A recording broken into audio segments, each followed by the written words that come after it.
वज़ाइफ के लिए वज़ाइफुस्सालिहीन ऑफिशियल को सब्सक्राइब करें। वज़ाइफुस्सालिहीन ऑफिशियल। नहमदुहु व नुसल्ली व नुसल्लिमु अला रसूलिहिल करीम, अम्मा बअद फ़अऊज़ु बिल्लाहि मिनश शैतानिर रजीम, बिस्मिल्लाहिर रहमानिर रहीम। इंसान कोई भी कारोबार शुरू करता है या काम का आगाज करता है तो कुरान हकीम के अंदर एक आयत करीमा ऐसी है जो हज़रत इब्राहीम अलैहिस्सलातु वस्सलाम ने जब अल्लाह के हुजूर तमाम दुनिया के बातिल से आजिज होकर दुआ की तो वो अल्फाज दुआया इस्तेमाल किए। तो वो रिज़्क़ को भी बढ़ा देती है, कारोबार में कोई भी काम का आगाज करता है उसमें से शुरूर व फितन को ख़त्म कर दे। चूँकि इंसान ये चाहता है कि मैं कोई भी काम करूँ तो मुझे उसमें खसारा ना हो, नुकसान ना हो। अब इसके लिए इंसान अपनी प्लानिंग करता है, लेकिन बाज़ औक़ात धोखा खा लेता है, चाहे वो अपनों से धोखा खाता है या किसी और बंदे से धोखा खाता है। लेकिन दुनिया का निज़ाम ऐसा है कि इंसान जो है कामिल कभी नहीं हो सकता किसी काम के अंदर। अल्लाह रब्बुल इज़्ज़त के साथ ताल्लुक मजबूत रखे, अल्लाह से मांगता रहे तो अल्लाह तबारक व तआला जो है उस पर बहुत सी चीजों को मुनकशिफ फरमाते हैं और उसे नुकसान से बचाकर दुनिया में सुरखरू करते हैं। हम उस वक्त नुकसान उठाते हैं जब अपने आप को कुल समझते हैं और जब ये समझते हैं कि मैं जो कर रहा हूँ ये बिल्कुल ठीक है और यही जो है कामयाबी की जमानत और दलील है। और फिर अल्लाह रब्बुल इज़्ज़त के साथ अपना इस्तिखारा जो होता है, इस्तिखारा एक तो वो है कि आप किसी से कहें कि मुझे इस्तिखारा कर दो, ये इस्तिखारा नहीं है, इसकी कोई हैसियत नहीं। आप जाके किसी से कहें जी मेरा इस्तिखारा कर दें शादी का या कारोबार का फलां मामले का, तो इसकी कोई हैसियत ही नहीं है। ना कुरान और सुन्नत में इस्तिखारा अपने से होता है, खुद किया जाता है, दूसरों से नहीं कराया जाता। ये जो अल्फाज मैं आपको बता रहा हूँ ये कुरान हकीम के बड़े जामे अल्फाज और हजरत खलील अलैहिस्सलाम जो हमारे नबी सल्लल्लाहु अलैहि वसल्लम के जद्दे अमजद हैं और तीन मज़ाहिब के मुजिद हैं, बानी हैं, यानी तीनों मज़ाहिब के बड़े उनको अपना लोग जितने मानने वाले हैं वो उनको अपना बड़ा कहते हैं, यहूद, नसारा और अहले ईमान मुसलमान। हज़रत इब्राहीम अलैहिस्सलाम ने गोया कि हमें इस्तिखारा समझा दिया, आपने हमें बता दिया कि आप चाहते हैं कि आपके माल और औलाद में खसारा ना हो, नुकसान ना हो, तो आप ये जो है अल्फाज अपनी ज़बान से अदा किया करें। अब आप देखिए इन अल्फाज की बरकत अल्लाह ने इतनी अता फरमाई कि हज़रत इब्राहीम अलैहिस्सलाम को माल की वुसअत इतनी अता फरमाई कि आपके मानने वाले आपकी दुआ का असर आज तक ले रहे हैं। और आपने फरमाया था गैरि ज़ी ज़रअन इंद बैतिकल मुहर्रम, अल्लाह ये वादी गैरि ज़ी ज़रअ है जो पहाड़ हैं, यहाँ कोई सब्जा नहीं, कोई आबशार नहीं, कोई दरख्त नहीं, कोई यहाँ पे फ्रूट नहीं, कोई यहाँ पे बगात नहीं, लेकिन यहाँ मक्के के अंदर आने वालों को तू गैब से रिज़्क़ अता फरमा। उस दिन से लेकर आज तक वहाँ रिज़्क़ खत्म नहीं हुआ और वहां इतना रिस्क मिल रहा है, तो ये दुआ की बरकत। और फिर आपने फरमाया कि औलाद को, बच्चों का जिक्र आपने किया इस दुआ के अंदर, औलाद का जिक्र किया, बनून का जिक्र किया। तो आप देखिए कि आपकी औलाद में अल्लाह ने इतनी वुसअत अता फरमाई कि आपके एक बेटे इसहाक अलैहिस्सलाम की औलाद में 70,000 नबी बनी इसराइल के आए और आपके दूसरे बेटे इस्माइल अलैहिस्सलाम की 32 पुश्तों के बाद सरकारे दो आलम सल्लल्लाहु अलैहि वसल्लम खातमुन नबिय्यीन बनकर मबऊस हुए। और फिर अल्लाह ने आपको क़यामत तक नाम अता फरमाया, क़यामत की सुबह तक नहीं बल्कि अज़ल जब अबद तक जो है अल्लाह रब्बुल इज़्ज़त ने आपको नाम और शोहरत अता फरमाई। तो ये इब्राहीम अलैहिस्सलाम की दुआ है, जो इंसान इसको अपना वजीफा बना लेगा, यानी मैंने मुख्तसर सा आपको उस दुआ का नक्शा खींचा है कि अल्लाह ताला उसकी माल में, उसकी औलाद में नुकसान को उठा लेगा, उसे औलाद का गम या माल का गम नहीं अल्लाह ताला दिखाएगा। ये दो बड़ी दुनिया के अंदर आजमाइशें हैं। नबी सल्लल्लाहु अलैहि वसल्लम खुतबा दे रहे थे तो आप खुतबा देते हुए जो है, अब ये जो दो खुतबे हैं बाज ने लिखा, अब दो खुतबे किस वजह से हैं कि एक खुतबा दिया आपने फिर बैठ गए, फिर दूसरा खुतबा आपने खड़े होके दिया, तो अब ये दो खुतबे किस वजह से हैं? आपसी को वजह तो होगी ना कि दो खुतबे आप अलैहिस्सलातु वस्सलाम की सुन्नत बन गए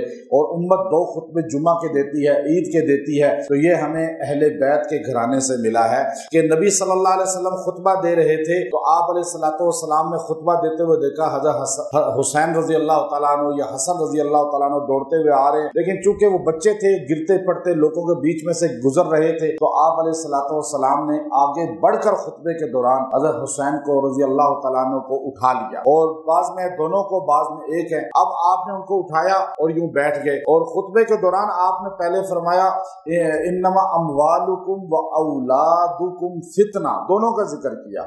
اللہ نے مال اور اولاد کو فتنہ، آزمائش بنایا ہے، یہ میرے لیے آزمائش ہے، نبی کے لیے بھی اولاد آزمائش ہے۔ یعنی آپ علیہ الصلوۃ والسلام ان کو پھر لے کے بیٹھے، بوسہ دیا، پیار کیا، تو وہ خطبہ بیچ میں ایک کا دوسرے کے ساتھ کنیکشن کٹ گیا، تو یہ دو خطبے امت کے لیے سنت بن گئے۔ تو آپ دیکھیے کہ اب یہاں پر جو ہے کہ حضرت ابراہیم علیہ السلام نے بھی اسی کو ذکر کیا۔ تو اب یہ وظیفہ ہے سورہ شعراء آیت نمبر 89، اس کے الفاظ دیکھیے کہ اللہ رب العزت نے فرمایا یوم، حضرت ابراہیم یہ دعا کر رہے تھے، پیچھے دعائیں ہیں ان کی، لمبی دعا ہے، آپ دیکھیں بار بار کہہ رہے ہیں۔ یہ جو آپ ڈاکٹروں کے اسپتالوں میں اور کمروں کے باہر لکھے ہوئے دیکھتے ہیں وَإِذَا مَرِضْتُ فَهُوَ يَشْفِينِ، کہ جب میں بیمار ہوتا ہوں وہ مجھے شفا دیتا ہے، لکھا ہوتا ہے نا اکثر۔ تو یہ ابراہیم علیہ السلام کی دعا ہے، آپ نے بولی تھی، یہ پورا پیچھے کنیکشن چلا آ رہا ہے، آپ پیچھے بات کرتے کرتے کرتے فرما رہے ہیں، آگے فرما وَلَا تُخْزِنِي يَوْمَ يُبْعَثُونَ، اے اللہ مجھے قیامت کے دن رسوا نہ کرنا۔ جو ابراہیم علیہ السلام کا صحیح خادم بنے گا